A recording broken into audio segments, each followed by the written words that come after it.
niyo bang malaman kung nasaan ang inyong mga cargo? Ituturo ko sa inyo kung paano mag-track ng cargo using our website. In this guide, we'll walk you through the simple steps to track your cargo in our website.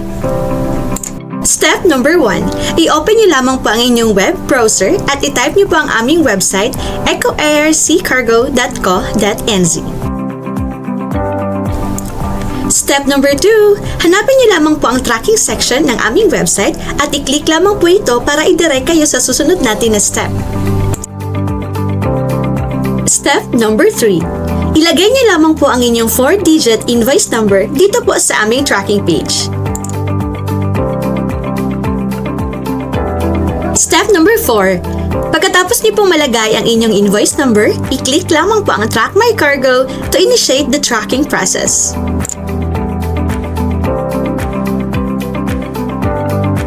And finally, Step 5. Makikita niyo na po ang current status at location ng inyong cargo shipment.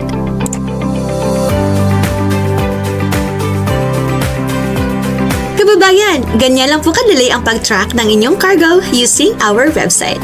Kung meron man po kayong mga katanungan, huwag po kayong mag-hesitate na pumunta sa aming website at mag-message sa aming customer support. We will be happy to serve you, mga kababayan.